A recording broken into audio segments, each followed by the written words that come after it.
Have you ever dreamed of starting over in a new country? Maybe you've thought about what it would be like to leave behind your past, your mistakes, or even just your old routine and reinvent yourself somewhere new. That's exactly what today's guest did. In 2010, Chris Young arrived in Panama's mountain town of Boquete with just $400 in his pocket, no visa, and a lot of people telling him to go back home. Instead, he pushed forward through grit, long hours, and plenty of setbacks. Chris built some of the best-known restaurants in Chiriquí, including Christopher's Steakhouse, now ranked #1 on TripAdvisor.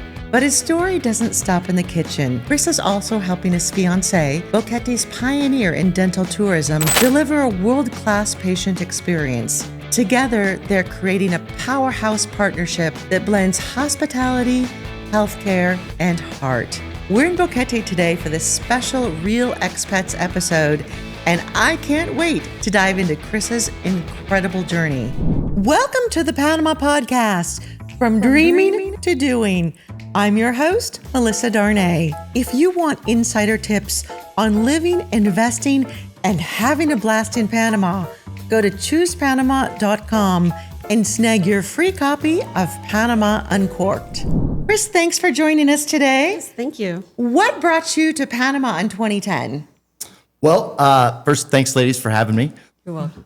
In 2010, my parents told me they were retiring in Boquete in Panama, and I thought, wow, you're coming to Florida? They said, no, the country. And so I Googled it, and I read about probably the Darien area, which is a lot of dangerous stuff. And I thought to myself, they're moving there? It's crazy. So they cleared that up for me. And I said, you know what? I'm going to come with y'all. And you were what, 30 at the time? I was 30, yeah. Yeah. So I said I'd come with them and just help them get settled and go from there. Okay. So I was at a kind of a crossroads in life. I'd made some poor decisions and Haven't we all? Yeah. So yeah, that's how I got here. You said you arrived with only $400. How did that happen? What did you do from there? Well, I was living with my parents, so that was both awesome that I could save some money, but terrible because I was living with my parents. At 30. Yeah, so I hadn't lived with them in years, and so it was a complete adjustment. It was rough. It was rough on them too, I'm sure. I'm sure. Yeah, so everybody was like, what are you doing here? And I was like, I don't know. I didn't even speak Spanish at the time. And I was like, I don't know. I guess I'll stay and do something. And so many's like you said, many were like, you just go home. And my parents also gave me that ultimatum. They said, either go home or figure it out. So I did what I knew, and that's in the kitchen, being a chef. And so I was knocking on people's doors saying, hey, I'm a chef. Can I cook for you? And so how long, you get here in 2010, are you knocking on their door in 2010, or did you wait a year and have another year of bad decisions? Well, I definitely continued with the bad decisions. But I did. I jumped right into it. Okay. And maybe a couple weeks of getting settled, et cetera. But okay. I was running out of cash, and I'm like, what am I going to do? And my parents, my dad. $400 doesn't take you very far. Exactly. So my parents didn't have, my dad's a retired fireman, and so not a whole lot of, they don't have a lot of money to support their 30-year-old son. Yeah. And if they did, they probably wouldn't. So anyway, so yeah, I was just touching doors, and then I got into making banana bread. Oh. Because I That's was a left turn. Yeah. So it was quick cash. There was bananas everywhere here. Yeah. And so I was one of those guys selling it on the street, saying, hey, you want to buy some banana bread? And so, yeah, I found my secret ingredient to it because I wanted to use brown sugar, but it was too expensive. So to cut costs, I got the generic Coca-Cola. Oh. And that was cheaper than brown sugar? Yeah. Like the best choice or whatever it's called. And so I was using that, and it actually gave it a really nice color and Unique taste. Yeah. Interesting. Yeah. So how long were people telling you, Chris, go home? Was that a year? Probably about a year. It was anytime I'd meet somebody new, they had the same question with the same statement after I answered it. You're selling banana bread? Yeah. Exactly. It was very humbling. I mean, I had been kind of an accomplished chef in the States and was doing personal chef stuff, charging, big bucks and working in big restaurants. And so coming here was like starting from the bottom again. So then your first restaurant that you started was Big Daddy's. Yes. Actually, it was an existing restaurant that I bought. Oh. And when did you buy that? That was that must have been 2014, I think. So what did you do between selling banana bread in 2010 and buying the restaurant in 2014? I ended up in Cologne, actually. And Cologne is on the Caribbean side of Panama. Yes, Cologne is very dangerous. It's very sketchy. And it's probably the place that I was reading about when I Googled when my parents are going to Panama. Yeah, because Boquete is like this charming little town with, the crime rate of what, 0? Exactly. Yeah. So I ended up in Cologne and spent about 3 years there. And that was as a chef? Well, I was running a restaurant, a hotel. I was the chef. I was the manager. I was the hotel booking agent, all kinds of things. I've never worked so hard in my life for $600 a month. Wow. I mean, I was working 6 a.m. to 12 midnight every day for the first year. And it was rough. It was rough. That's rough. Yeah. But I learned a lot. I learned how to not get murdered. That's a good one. That's a life skill. I found out one of my cooks that I was like hard on had just gotten out of prison because she cut somebody's arm off with a machete. And so were you nicer to her after I was that? nicer to her after that. But also some great things. Cologne is a beautiful place. It's just a city that's kind of gone downhill. And, I would send once a month flowers to my employees because somebody was murdered in that part of the town. Wow. They say don't go there. And I suggest that unless you have locals with you. And it's interesting to me how you've got a country where, again, Boquete, you've got a crime stat of like 0. Yeah. And then Cologne is it's like a different world. And it's hard for people who haven't been to Panama to reconcile the fact they just think, oh, Panama, it's all one place. But I guess it's like, growing up in California, you can't compare small town Santa Barbara, where I went to college, to kind of the harder areas where there's a lot of crime. It's that same sort of thing. Exactly. So now let's talk about Big Daddy's. Back to Big Daddy's. You buy the restaurant. So you had saved, how did you save money when you had $600 a month to live on? Well, I didn't. And I had to borrow some money. And the guy selling it actually financed it. Oh. Okay. So it was great because the monthly payment we were able to make through the restaurant. And so So then that's your only baby for a while. Right. And it starts becoming popular because it's an institution in Boquete. Yeah, it is. I'm very blessed. What happened between the time you purchased it and institution? Well, again, I was working harder than I've ever worked, but it was for me. So I appreciated it more. And I was, growing up in the restaurant world in the States, being trained by corporate restaurants, Bonefish Grill, that's a huge, I don't know if y'all are familiar with that one. And it probably taught you processes. It did. Right, And yeah. I always wanted to have, multiple things because maybe that's because my ADD and I can't sit still. Right, yeah. So I did learn a lot of processes. I learned a lot of financial stuff, which really has helped me. Okay. How to run a profit and loss statement, inventory, stuff like that. Boring Then stuff. what was next? You turn that around. It's profitable. Then your ADD kicks in. You think, I do one, I can do another one. Exactly. What's the next restaurant that you open? It's a restaurant that's not around anymore. It's called Boulder 54. I loved Boulder 54. It was actually my favorite restaurant. Is that right? In Boquete. Oh, I didn't get to try that one. Yeah. It was awesome. We won top 10% of restaurants worldwide a couple of years. Wow. By TripAdvisor. Yeah, it was nice. Amazing. Yeah. I was cooking every day. And then, of course, because COVID, everyone was staying home. That closed. How come Big Daddy's didn't close and that one did? Well, Big Daddy's is it's a different type of food. It's more kind of comfort food, burgers, salads, things like that. And it's the price point's more obtainable for many. And it was across the street from my house. So I just went there every morning. Some days I snuck in there because remember the complete lockdowns. Right. Yeah. I've tried to wipe that from my brain. That was rough. Crazy. Yeah. So I kept it going, and there was a lady that helped me do graphic design, and I came up with a daily menu. Like a takeout menu. Yeah, For COVID. Exactly. I remember one time I had no food, and I'm like, what am I going to sell today? And I called Romero and was like, can I get 50 of your rotisserie chickens? Got some potatoes and made my own little family meal deal. Oh, nice. But it was I learned a lot, and that was it was tough. Yeah. The pandemic. I mean, it was tough for a lot of reasons. It was tough for a lot of reasons, Yeah, absolutely. yeah. So then Boulder 54 opened. You had great success, but it didn't make it through the pandemic. What was next? Next was Tapout. That's the sports bar. Yes. Okay, tell us Huge about that. sign across the bridge. Did you open it or did you buy it? We opened it. Okay. So it was something else before. I have a business partner. So when I Okay. say we, I'm referring to him. Okay.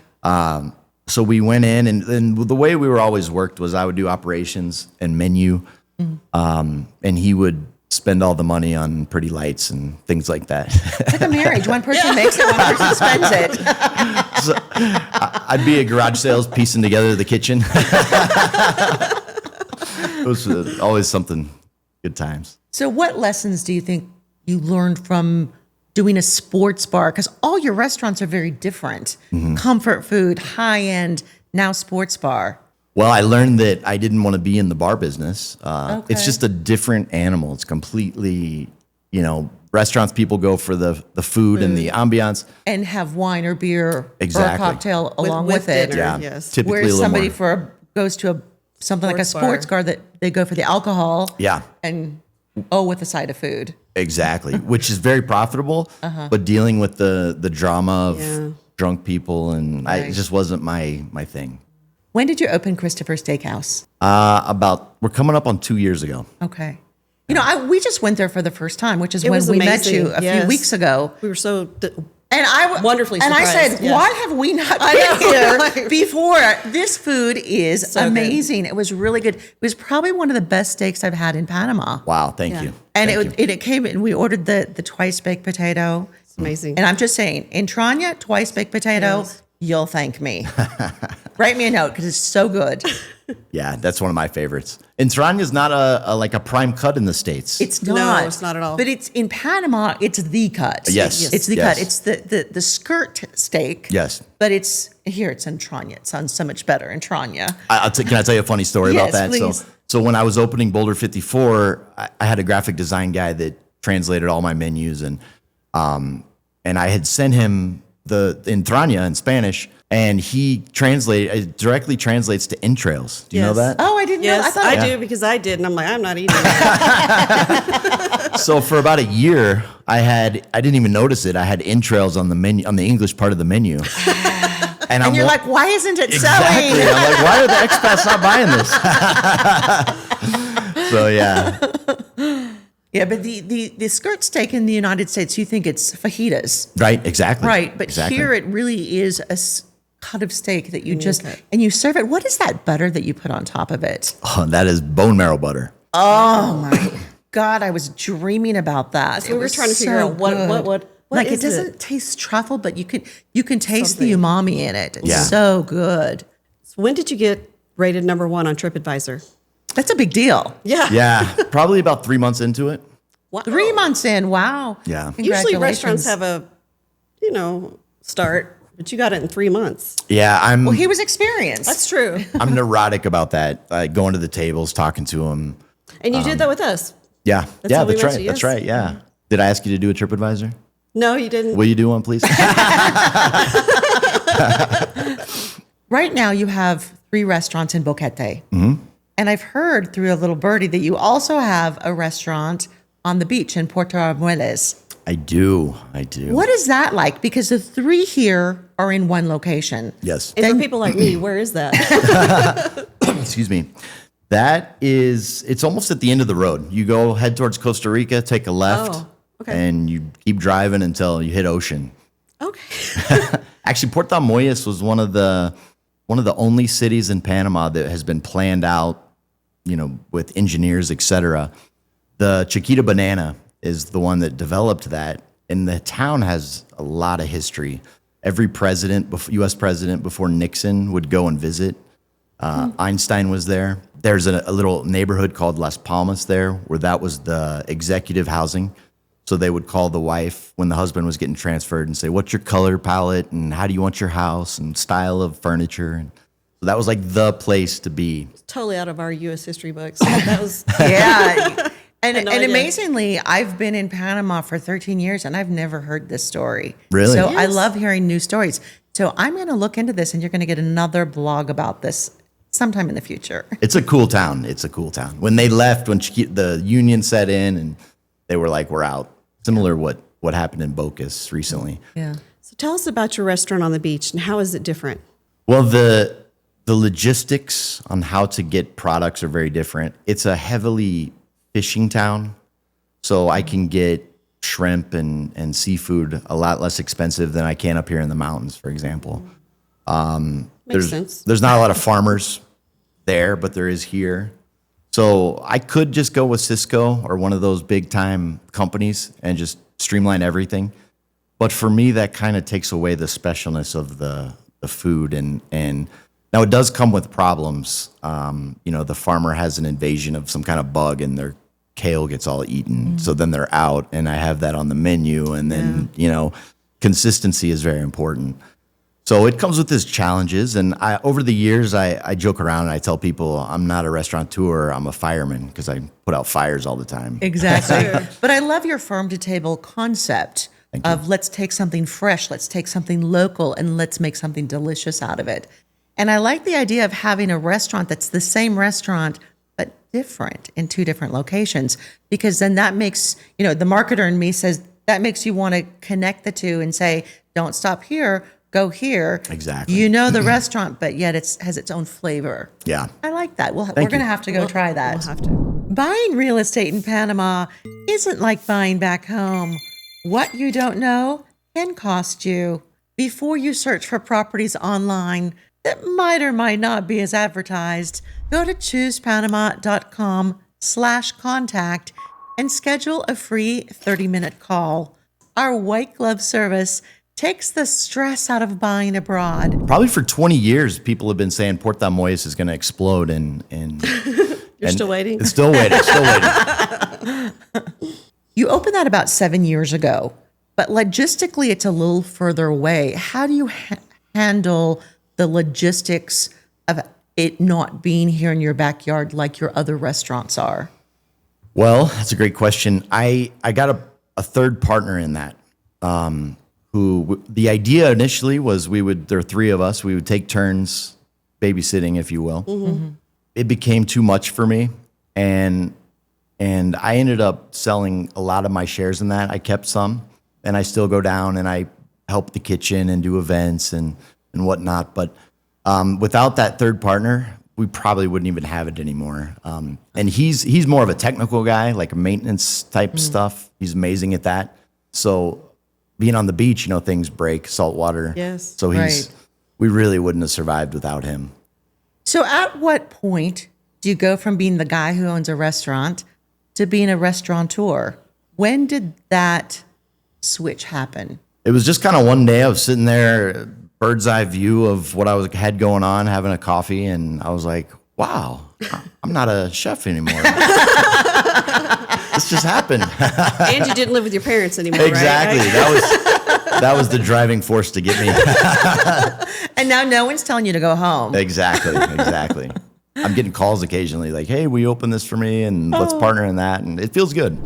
If you're enjoying Chris's story of grit, determination, and reinvention, hit the like button, share this episode with your friends, and don't forget to subscribe. When you subscribe to our channel, it helps us more than you can ever know, and it helps us bring you powerful stories of people like Chris who've built their dream lives here in Panama, one adventure at a time. Or one restaurant at a time.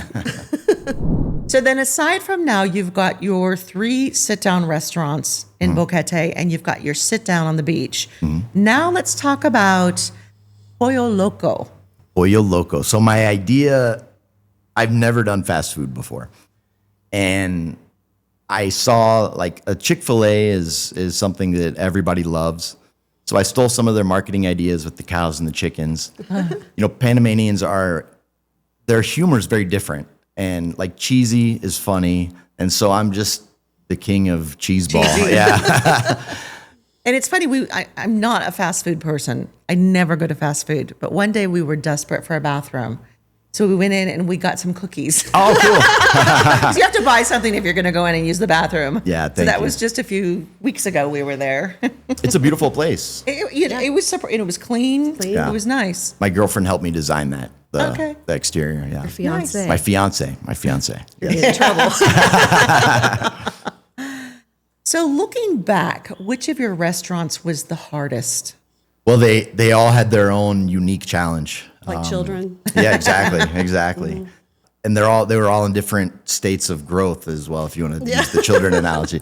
So Big Daddy's was my first business in Panama, and learning all the ins and outs and rules. And I mean, to this day, I'm still learning new things.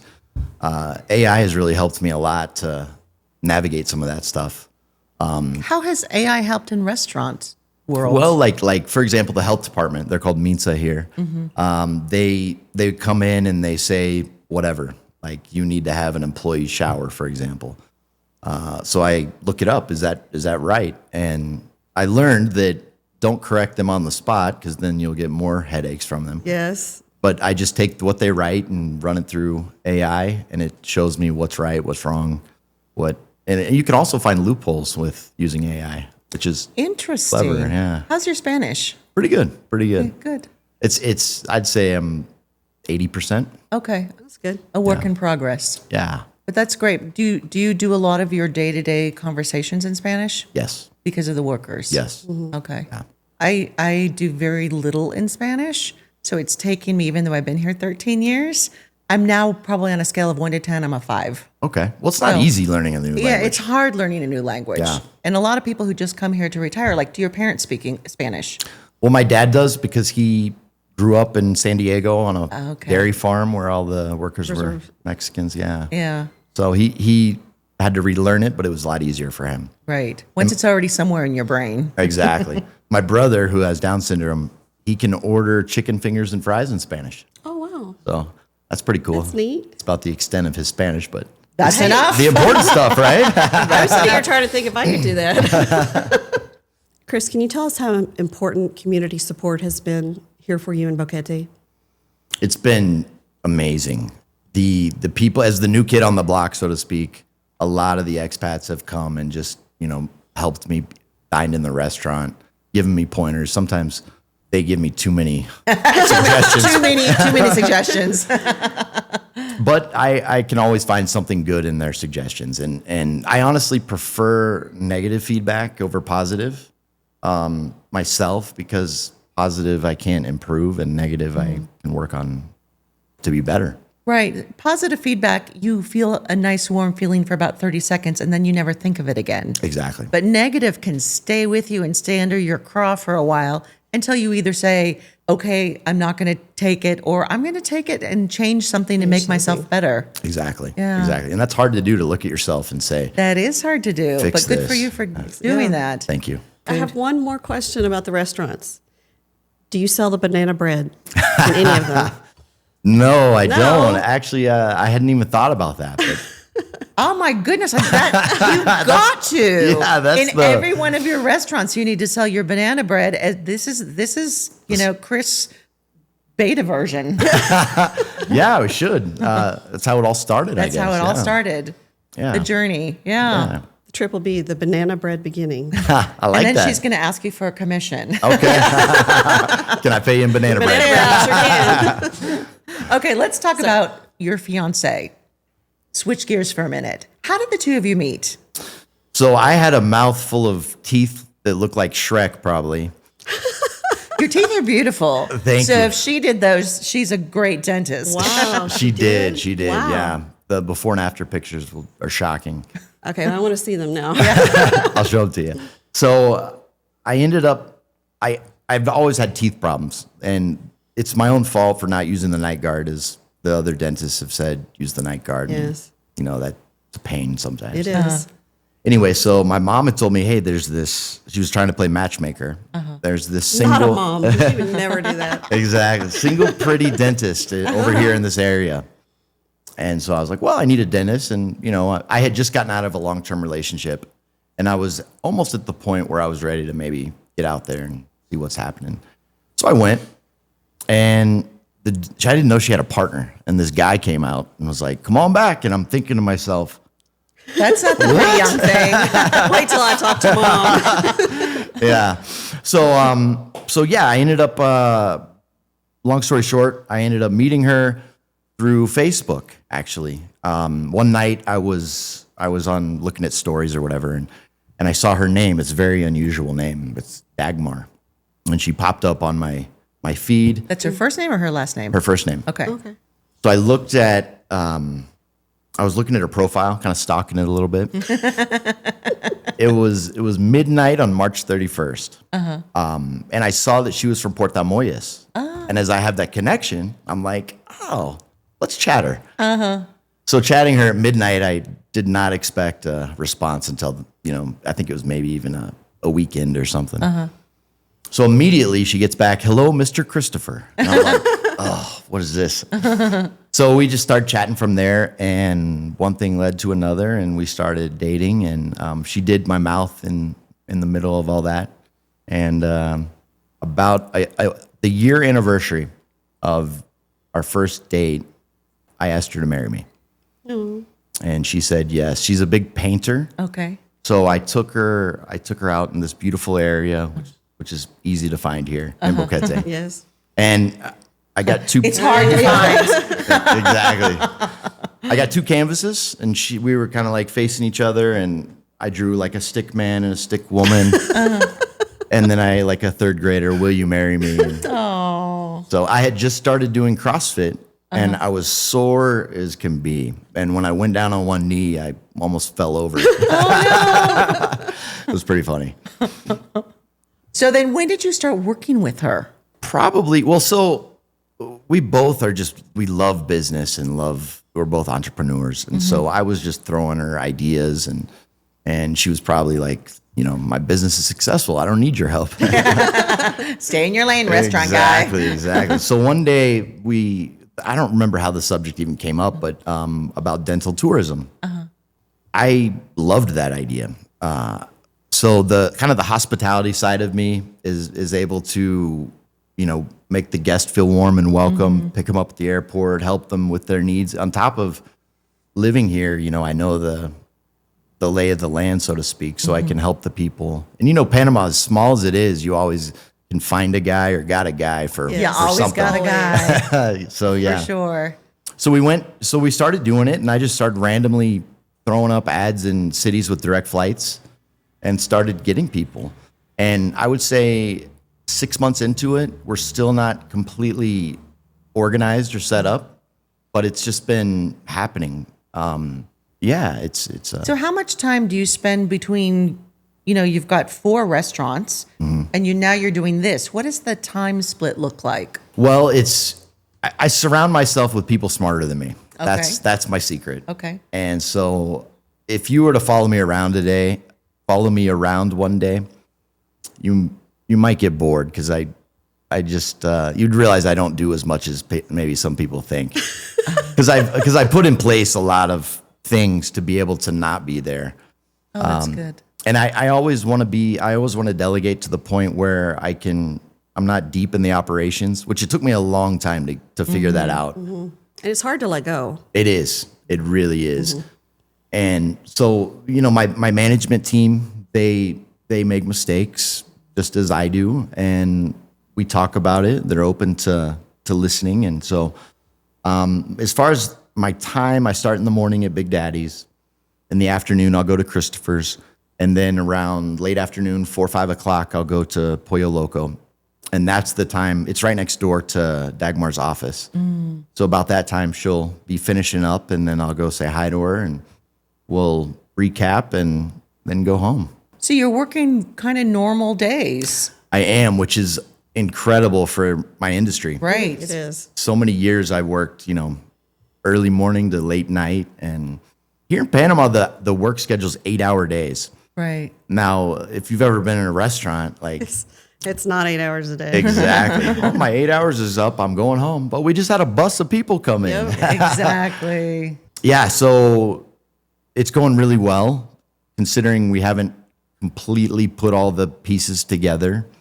We've got some machines to make I couldn't even tell you the name of them, but to make the process go quicker. You know, when you're coming here and you're paying for a hotel, you want as little delays as possible. So it's going well. And I like it. It's fun. It's different. I get to be more of a marketer than, hands-on. Hands-on. Yeah. I've been a marketer for most of my career, so I find this fascinating, and especially that you're doing so many different things. What advice would you give to another expat who wants to reinvent themselves? Do you think Panama is still a good spot? Do you think it's better? Do you think it's harder? Or do you think it's easier now? Wow, that's a tough question.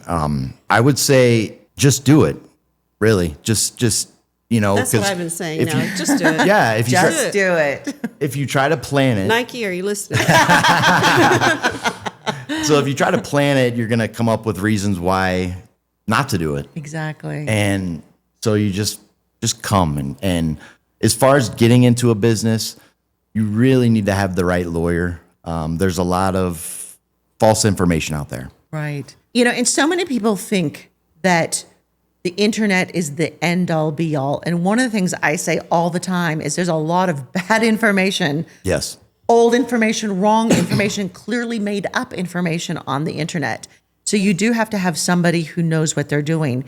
And not all attorneys are created equal. That's another thing I say on a regular basis. Yeah. So you have to have somebody who really knows.